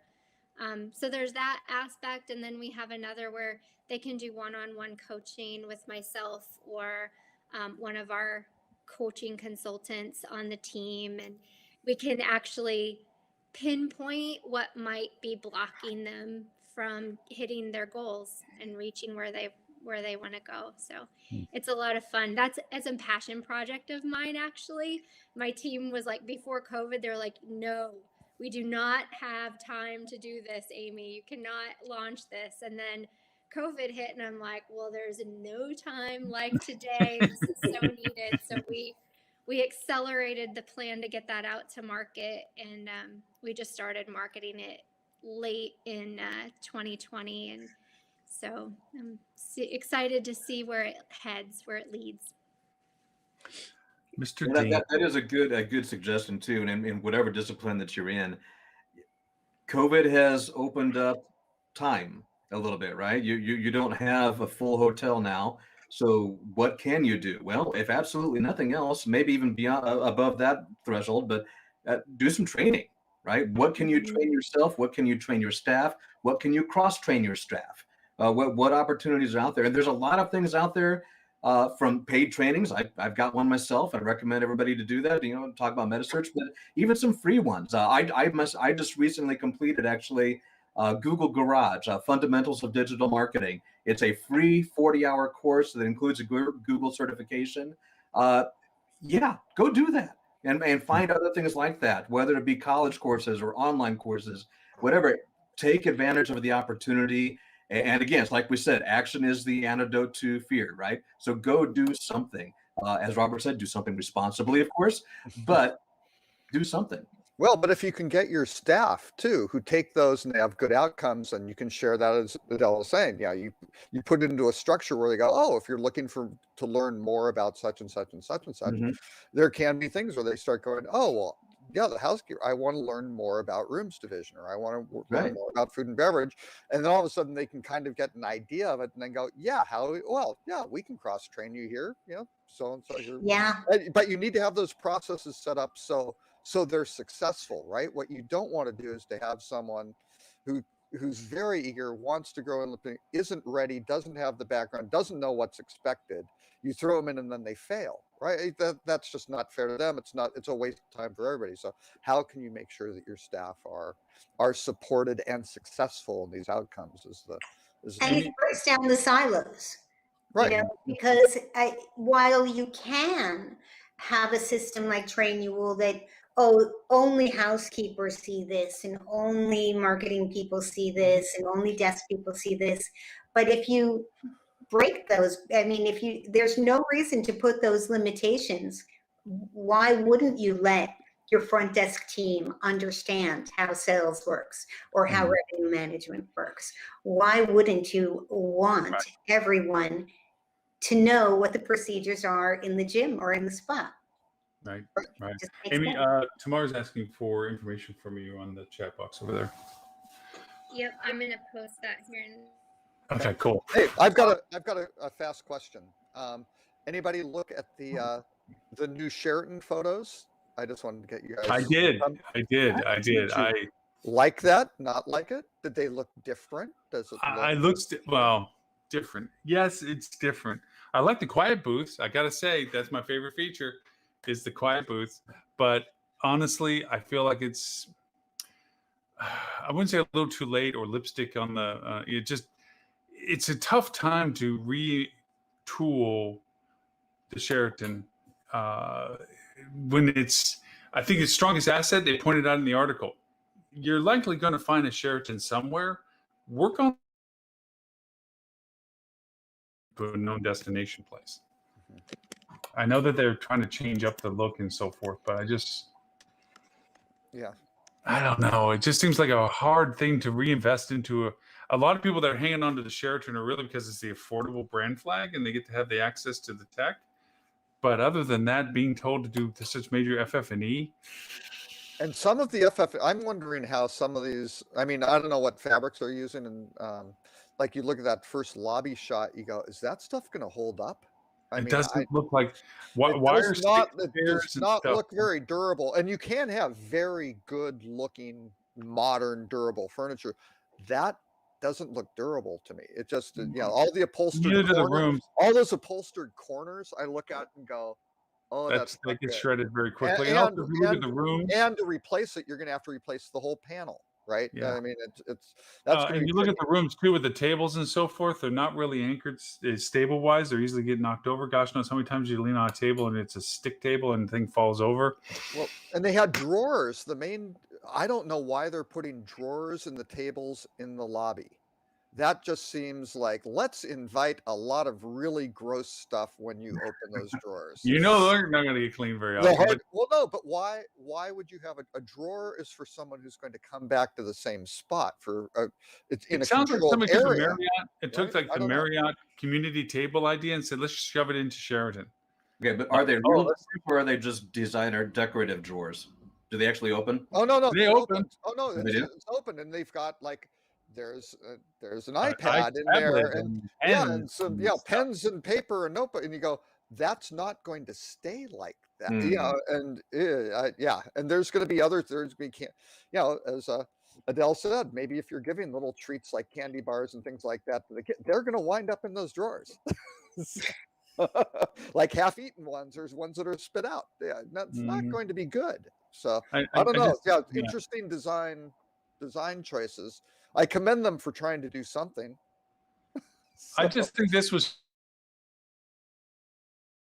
sent out the notification because Yeah. I can't see them enforcing this FF&E change to some of these hotels that are barely, if they're still operating in some capacity, to say, oh, now we want you to finance a whole FF&E rebuild in your Right. building. I just Yeah. don't see how this is a timing. I mean, a year from now, maybe. But well, when now- you close and sell, the new owner can go, here's what they're going to do to probably, to yeah. grant us assurance. And I hate to say it like that, but I think that's kind of what it is, right? Yeah, Mhm. it's not for necessarily the existing ones, because again, to get that ROI, you're going to have to, that's going to take some demand coming But in. that actually So- lends itself to a couple articles you posted about opening a new hotel now and so forth. And Oh, Adele, yeah. you know better than I do, and you probably know the players better than I do in New York right now. The shifting and moving of ownerships within Midtown, the closings, the non-reopenings, the ones that are still operating, being sold for pennies on the dollar of what they were originally valued for. Are they really going to operate as hotels, or they're just asset acquisitions for resale? I mean, what happens when the new owner walks in a hotel in Midtown? They bought it and they're letting it run. Are they really expecting it to do business, or are they just expecting to own it? I don't. Do you see any? I mean, you know the people in there better than anybody. Mm. She refuses to answer, She refuses to answer that question. and you can't make her. No, well, I don't know how anybody in New York is managing. Yeah. it's the The question. shows is- are closed. I mean, right. the restaurants are closed. Yeah. I don't know. But I guess the question is, are they going for pennies on the dollar? Because a lot of these things, that the asset values are holding up, I'm finding for a lot of these, that people are getting Well, it's, good. it's probably to wipe the debt off. I mean, a lot of these look like they're Yeah, acquisitions with the yeah, they're ability getting to restructured. wipe Yeah, debt. Yeah. yeah. Well, no, and I'm working with a SPAC, and it's interesting because they have a ton of money and they want to build, they want to build a portfolio of these independent hotels. That'll be, great and, nice place. And they've done really good stuff in the past. So this isn't like this fly by night group or anything. These guys can really legitimately build a nice little boutique hotel chain. But they're challenged with finding the right deals where they can generate an ROI, because these nicer hotels, the values are still inflated based on the volume of business. So it's interesting. There hasn't been that kind of reconciliation at this point of the valuations versus us. So I don't know if that's going to snap or not. It's going to be interesting. Now, when I say this, I give it a grain of salt that I do hope that this is not indicative of the value of associations in a going forward sense to this. But a couple of things you posted, Robert, on your thing about the COVID-19 board from Brand USA, AHOA's guide, and they're beginning to put things behind walls again. HSMAI finding its ground as to what it's offering for its memberships and so forth. Still missing the leadership thing. I don't really feel that there's a clear voice to our industry in some sort of rallying. I think that everyone's still responding and reporting, but they're not really rallying what's going on or what they could do. I don't know. Is it just me being pessimistic? I think HNLA has a challenge because to the government, they're saying this is the worst. We're sitting in the bottom of a smoldering crater. Send us relief funds, right? This is the worst it could possibly be. There's no way out. No hotels will survive. Please, throw money at us. And then to the community, they're kind of like, hey, everything's great. We're going. So, it's kind of who are they talking to? And there's not like a clear approach. I think it is kind of everyone kind of on their own out doing whatever, be it regionally or, there's just not a lot of coordination or focus. But Adele, I think HSMAI needs a good doses of Adele to spend. I want to talk to Bob, because in Europe, the HSMA has, in addition to what we have in the Americas, we have sales, marketing, and revenue. Those are like the three pillars of the Hospitality Sales and Marketing Association. But in Europe, they also have people and culture in the HSMA program, and they devote programming and initiatives in that direction, because they understand how it's part of the sales and marketing. And actually, I received the first service award from the European HSMAI. I flew to Budapest and had a representative give us a nice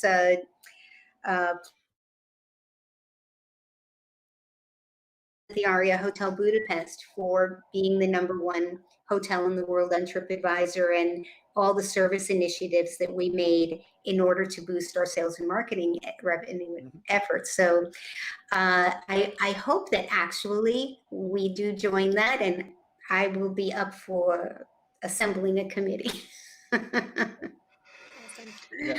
HSMAI needs to figure out how to get back the membership of all those hotel salespeople, though, right?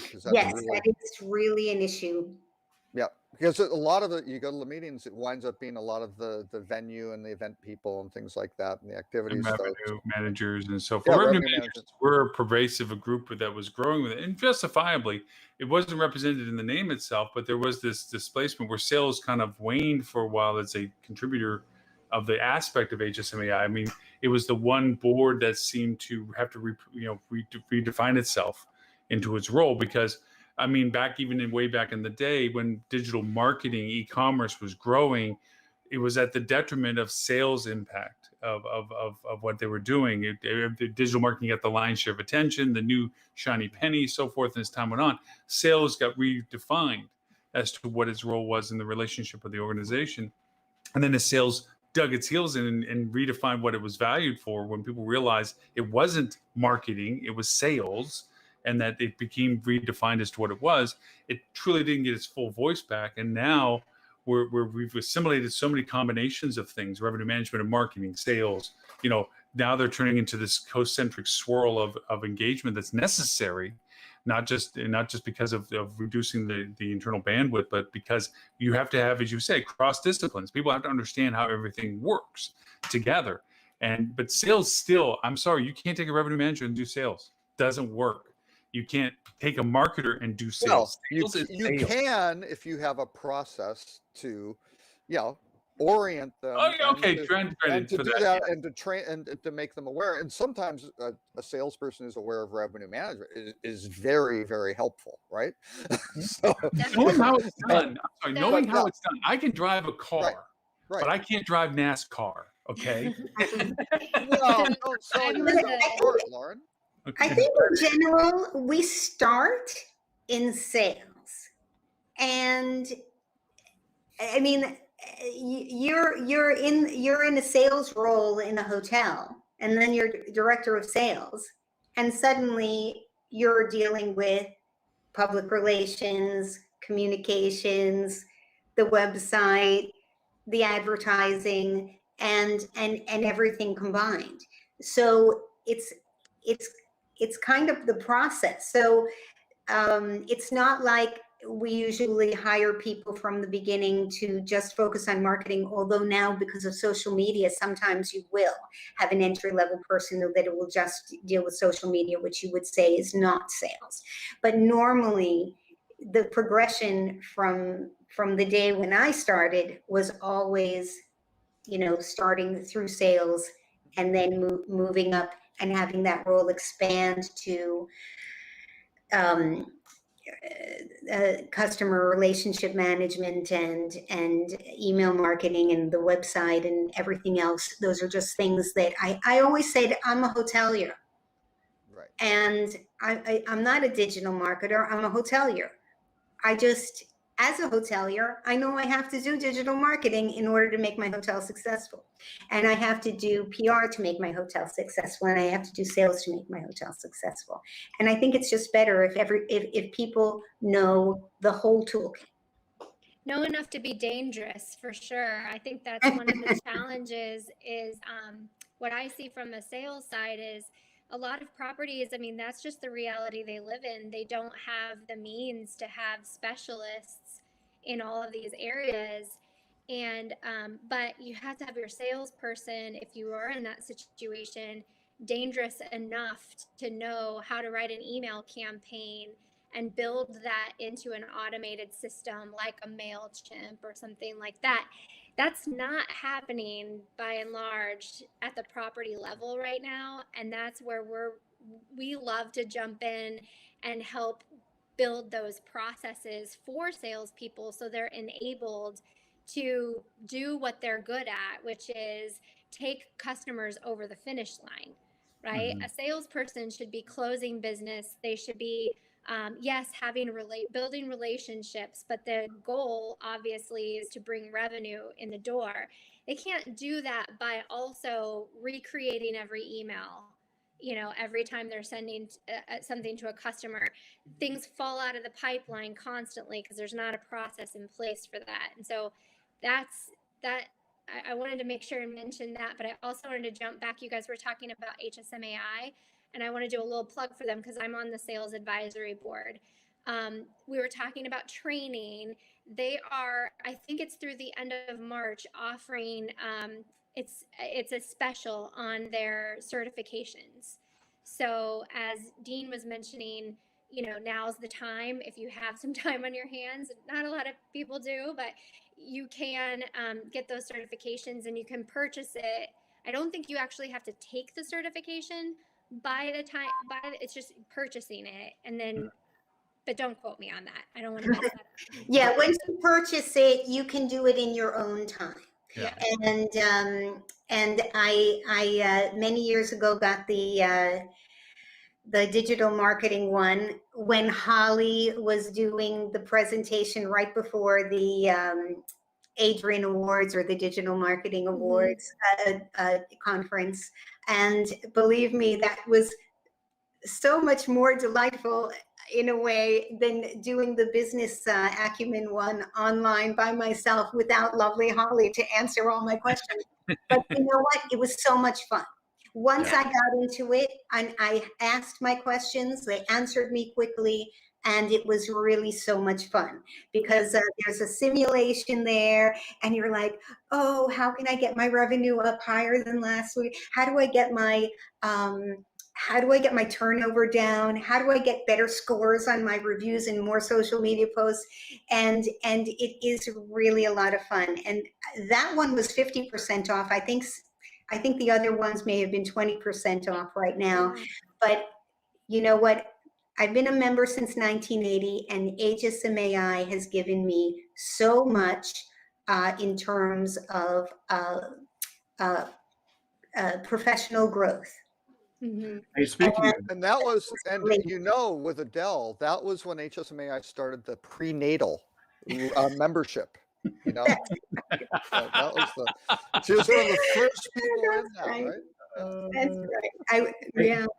speaking of the Adrian Awards, when are and I should know this, but two people here that are very familiar with HSMAI, when are they doing the Adrian Awards this year? I think the last I heard was maybe May, and that it would be in Florida. Yeah. There's a lot of changes. I couldn't even tell you the latest update on that, but I know that there's a lot of moving pieces going on. The reason I asked that is because I would encourage everybody out there to follow the Adrian Awards, especially this year, probably more than every other year. And the reason I say that, I had the pleasure of being a judge for the Adrian Awards this year, actually, and judging several of the entries on there. Number one, a lot of amazing entries, a lot of fantastic entries. But number two, it was really fun to judge these because, boy, people really had to be creative this time around, right? I mean, let's face it, COVID, it was a very difficult market. How do I market in this environment? And there were a lot of entries, and some of them were about disaster recovery and different things like that. So there were a lot of entries that tackled that. And I'm really anxious to see who the winners are. So whoever they are, they're very well qualified. They did an amazing job. I can tell you that without any question. So that's somebody you want to pay attention to. You want to watch and see who these guys are and see what it is they did, and then think about. Yeah, sorry. I was going to say the betting odds are Lauren's one that he did for his client with targeting the meth lab and crack house. Hey, that was productive That business, was okay?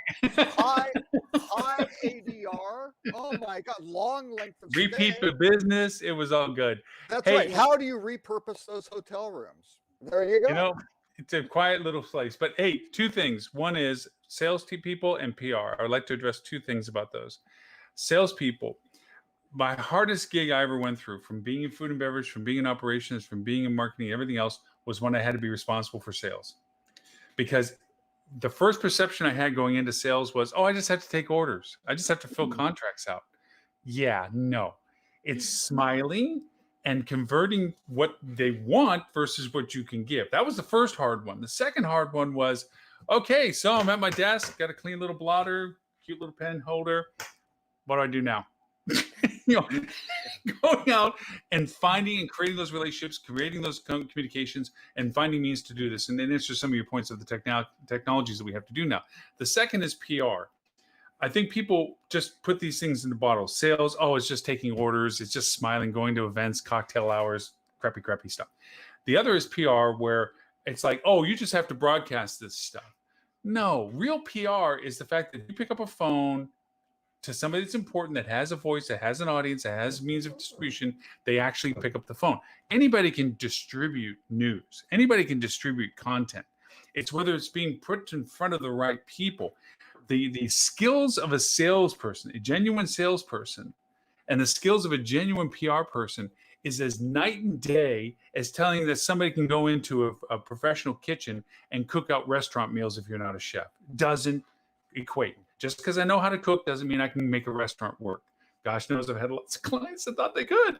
And the other is you can't, as a salesperson, just think you're going to go in and just smile and sign contracts. It doesn't work. So it just as much as it takes a skill front desk. Somebody that can deal with people, multitask, they're checking somebody in while they're answering questions over here and handling something over here and doing something. There's skill sets that make them distinctively different. And to that end, I want to just lean over to Dean for a second. People, just because they read an article on MetaSearch does not mean they know how to do MetaSearch. There is a lot of nuance. Every day, I think I know MetaSearch. Every day when I have a question, I go, Dean's my source for MetaSearch. I call him up. I'm like, hey, Dean, I think I got this figured out such and such. And he has a really nice smile and pause and then really totally corrects everything I just did. Well, and like everything, it keeps changing too, right? That's your other challenge. Yeah. So once you think you know it, I You don't want know to miss what, I can put a link in there, Dean. Oh, I'm sorry. Go ahead, Adele. Go ahead. Sometimes I will see somebody speak or read somebody quoted about something to do with reputation management, and I'll go, oh, how are their hotels doing? Oh, number 150 out of 300? All right. Why is this happening? We find ourselves often, Robert gets re-quoted on stuff where people go over and say, oh, I'm giving you this advice. I mean, there's so much white noise right now. I think, and I'm not trying to just self-propagate ourselves in this conversation. We have Ed, we have Stuart, we have Tim, we have so many people that are on the show, Stephanie, Lily, experts in their field. I will never, I mean, I'll dialogue with Lily about revenue management, but at the end of the day, she will stomp me like a bug at the end of the day. Okay. Because as soon as I think I'm doing good, it's like when I play pool with my wife. Whenever I win one game, I will be crushed the next 5 games. Like I'm like, oh, I won a game. She's like, not really. Next thing I lose. But anyway, the idea of it is that we all have expertise, and there are experts in the fields. And as soon as we get complacent thinking that we know what we're doing, we should always evaluate against that to somebody that really does. And going to an Amy and saying, hey, this is what I think I'm doing in sales. That's nice. It's good.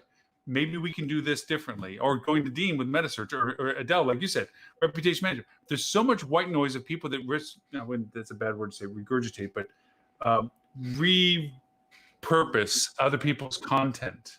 Yep. And say that they are the authority on this. Look at what this is and really it's just being handed off the data from somebody else. And they don't do, as you said, Adele, preach what they practice, or practice what they preach. Sorry, reverse. Yeah, sometimes you'll see that, and you'll also see, I think what you might be alluding to, where a writer will just go in because they want to create SEO for their blog or their website, and they'll read 5 articles on a subject, and then they'll write some kind of amalgamation of that. 750 words. It's script. They've scraped a little bit of the surface, but they haven't given you anything insightful on really how to innovate change. And so and further to your point about a lot of times hotels right now will have people who have moved up and are having now to bear the responsibility of things that they've never actually witnessed done or actually done themselves, and they don't have any leadership in front of them who can guide them, because very often the general manager is not an expert on sales, marketing, or revenue, or could be some other things as well. But they may have come from food and beverage or come from accounting or something like that. So they can't give them that kind of expert advice. So it's true that right now is a good time to get consultants who are experts in a particular area and can illuminate that for you. And because reading an article that somebody's written, just reading the book or watching the movie may not change your life. It may, if you already have everything that you need to take care of, to take that to the next level. but usually you need somebody to coach you and say, here's how you apply it to your situation and your needs, because every hotel is different, every situation is different, and it's all a matter of let's test something, and if it's working, we keep moving in that direction, and if it doesn't give us the results we want, we have to try something different. Fail fast, move, you know, and see what tweak it is that's going to help you make that climb. Yeah. The one thing my recommendation would be, I think now's an excellent time to hire. I mean, depending on what the situation, a lot of, let's just go with the assumption, a lot of hotels have laid off their sales and marketing departments, right? They shut them down and skeleton crew. There's a lot of great talent available. And if you can go scoop up a really good like a highly regarded, lots of content, this is the time to get it, because again, this stuff is going to come back, right? It's just a matter of when and how extended the gap is going to be. If you can get that where they have the relationships, they understand how to sell your types of properties, that's a huge one. Plus, when they start needing to add more salespeople, they may be able to track people who were on the teams before, and huge opportunity to get that done. But it'll be interesting to see if hotels do that, right? Because that's as you were saying before, let's just wait until the phone starts ringing. Well, who's going to make the phone start ringing? Right? I'll actually put a sharper point to that and say this is the time to pick up group sales managers. Yeah. And the reason why I say that is the hardest skill salesperson to have, because they have to have the finesse of collaboration, they have to have the finesse of negotiation, and they have to have the ability to go over and garner leads when, as to Amy, you pointed out earlier, it isn't about business tomorrow. It's about business when it gets cultivated, down the road kind of business. And that requires a skill set. So when you're sitting, as you said, Robert, it's like, well, I don't have any group business right now. I don't need a group sales manager. You need the skills that a group sales manager has. The ability to mine conversations, to do those engagements, to create those relationships and communications. And I'm not saying that all sales managers, other than groups, it's like, but right now, group sales managers had a skill finesse. Transient sales is a matter of demand and awareness and so forth, and that's more marketing. But sales, group sales, corporate sales, corporate sales even lend itself to a matter about negotiations and engagements with businesses. But group sales was about what walks in my door, like was pointed out by who's it, Tamara earlier? Yeah, Tamara, but Smurf. That's a whoever walks in my door, I got to be that person. If I'm going to deal with a wedding, I got to be that person. If I'm going to do it with a family, if I'm going to do it with fraternity, I got to know how to adapt my messaging, my communication, my prioritization, my questions. That's a skill set that is a high skill set. And yes, rather than waiting for those calls, you should be getting them in, making those calls now. Well, for you a have to be formerly very. maligned segment. Oh, go ahead. No, I just said for a formerly maligned segment, right? Because nobody wanted to do Smurf. I want to do association. I want to do corporate. I want to do national. I want to do whatever, right? Yeah. So I think it's really important, though. One thing we're seeing is you really have to evaluate when you're looking at the talent that's out in the market. Why were they great, right? And what because you have to be careful. Today, the proactive effort is so important, and a lot of salespeople were not. They were getting a lot of inbound inquiries and reacting to those. And can they flip that? Right? Are they able? And here's one thing I'll caution. We've been finding this across the country, where leaders are getting frustrated because the sellers they're not feeling that sense of urgency from them and seeing them go out proactively. There is a modus operandi that matches a proactive seller versus a relationship builder. And there are assessments out there. There's lots of different ones where you can see, but I really would say and encourage people who are hiring salespeople to implement some type of a assessment. It's not the end all be all for your decision making, but one of the things that we use internally, we actually have a Colby certified consultant on our team. and we have somebody take a very simple assessment, and it gives you 4 numbers. And one of the things that you want to look for in a proactive seller is a high quick start number, or at least a medium quick start. And what quick start means is they're not afraid of going into the unknown. They're willing to take some risk. They live in intangibles versus I need to dive in and get all the facts before I'm willing to take action. And so that's one thing that we're seeing as people are getting frustrated by the lack of the proactive. It's typically when you run their assessment, you're seeing that their way of operating is opposite of what you're looking for in a proactive seller who can sell in this uncertain kind of crazy environment. And so just a word of what we're experiencing and seeing, and I think it might be really fascinating to implement something like that into your hiring process if you can, so that you're getting the right people in the right seat. Because you also may need, it depends on how you're going to deploy your sales efforts and where your gaps are, right? But that proactive piece is one I see a lot of teams missing, that because they're hiring somebody thinking, well, you're a salesperson. You have skills of a salesperson. You're going to be able to go do that. It's deeper than that. It's not just the skill set and what they know cognitively. It's how they operate, their natural way of being, how they get the work done that you have to look at. Right. Yeah. Their skills and their processes by far. Robert all of a sudden went dark. I don't know what happened. Maybe he covered his camera, but He didn't like what I was saying. Maybe. pissed him off. What's up with that? It's always usually something, we are getting close to the 2-hour mark, which is, thank you so much for spending all this time, and for everyone else and that kept us in conversation and so forth.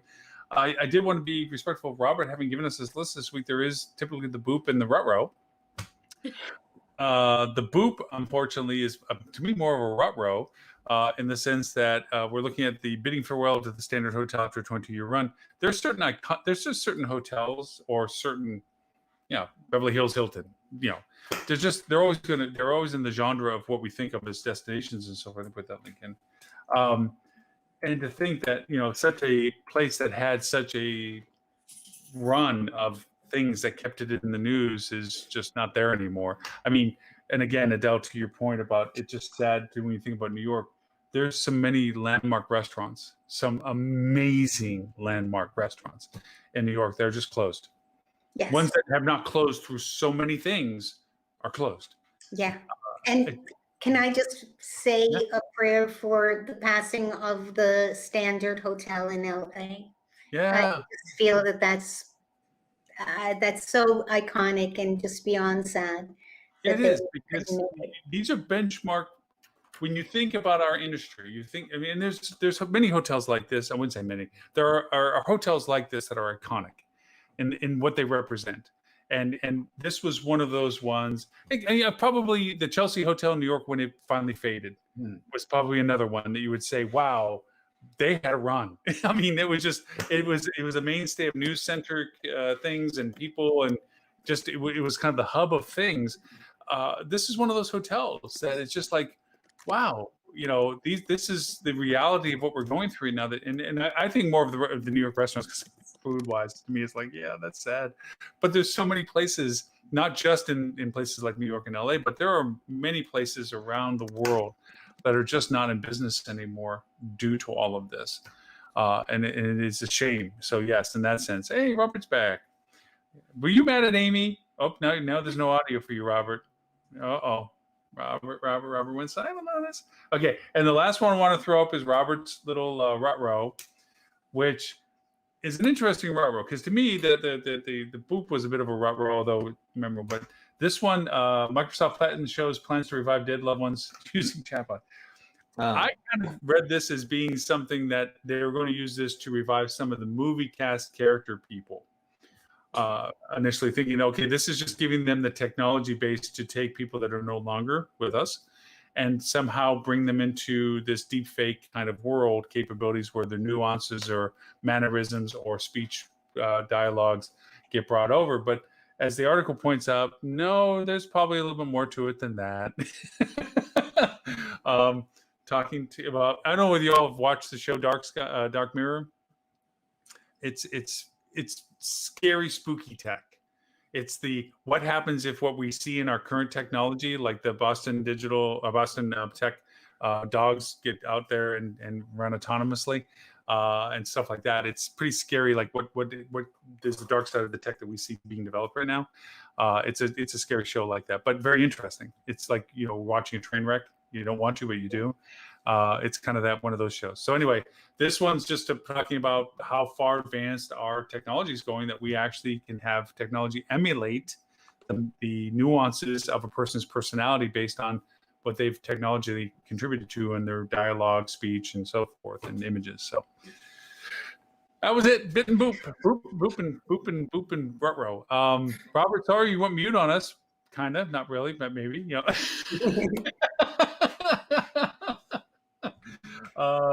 That's still nothing.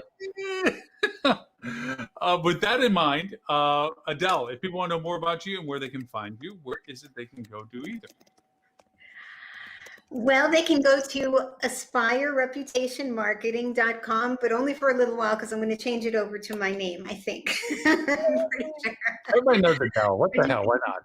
You can definitely find the Hospitality Reputation Marketing Podcast on Apple Podcasts, Spotify, and all the places that you enjoy podcasts. And I have a YouTube channel that I've just started posting the videos to. So I hope you'll come visit my YouTube channel. And call me or go to the website and you can request a complimentary reputation assessment. And I can start to help you right away for free.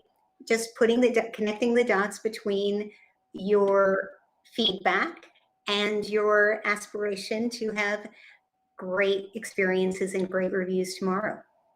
Not that taking something that actually has been on the top hotels on TripAdvisor, anyway, just saying.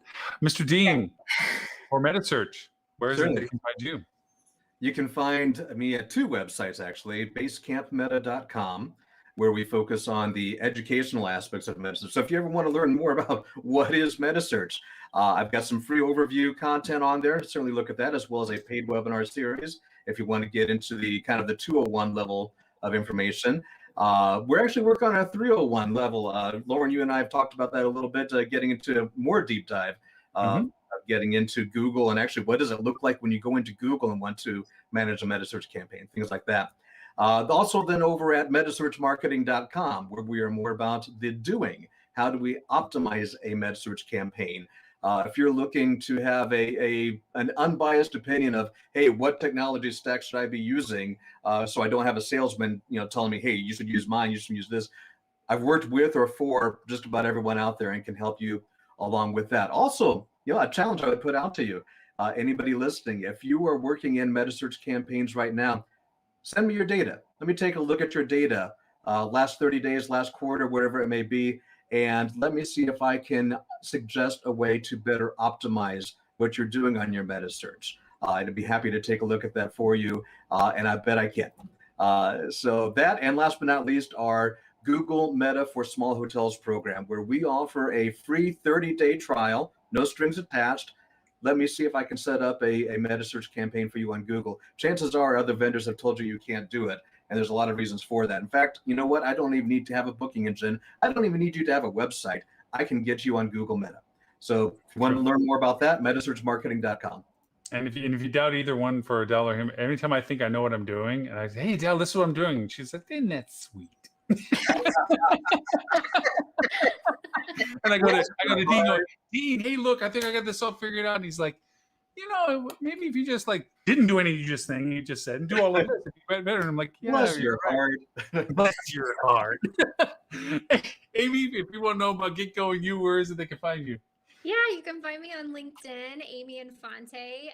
Our website is being redone, but it's still up and it'll be up live until we do all kinds of new fun things on that, so it's easier to navigate. But it's getgogroup.com, and that's GITGO group.com. And you can find GetGo on LinkedIn and all social media platforms, YouTube, all the fun stuff. Cool. See, I'm exactly the opposite of that guy that Amy was talking about earlier. I do want your data. I want to see the data. I want to see the data.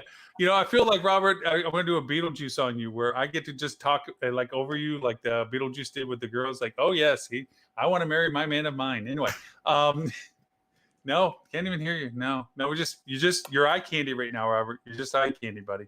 But if you want to know more about the amazing Robert Cole and the stupendously amazing Rock Cheetah program and his amazing newsletter, actually his newsletter is awesome. bit.ly/Rock Cheetah, all lowercase, no space. It's a free thing that Robert does each week, which is phenomenally well curated, truly, genuinely, it's great content. But anytime I think I know, statistically what's something going on, I get what do you say? Bless your heart from Robert. And bless your heart. Where'd you get that data from? Because that's talk for another phrase, but we won't say the other one. Yeah, right. Yeah, that's yeah, really true. But for Robert, Mr. Robert Cole at Rock Cheetah, for all things related to wonderful data. You're doing the JD Power thing, the Focusrite. He's got some big dogs that rely on his data. So anyway, with that in mind, for replay of this show, you can go to hospitalitydigitalmarketing.com/live. Look for show 2, number 86. There will be a podcast that we do each week as well, which will have a quick recap of this show. Plus, we talk about tools and techniques. So it's a separate category of topics, and that stays shorter than the show. It stays less than 30 minutes. Don't forget Dean's podcast, Meta Search Marketing, or Heavy Metal. Say it again, Dean. The Heavy Meta Podcast. Heavy Meta Podcast, and Adele, Hospitality Reputation Marketing. Same podcast she was talking about before, and then ours. And then there's also the Sales Marketing Podcast and Lily's, which is the Revenue Marketing Podcast. So with that in mind, thank you, everyone, for the time today, truly, genuinely. And thank you, and to everyone that participated. We will see everyone for show number 287 next week, next Friday, 11:30 Eastern. So with that, Awesome. Thank you. Bye-bye.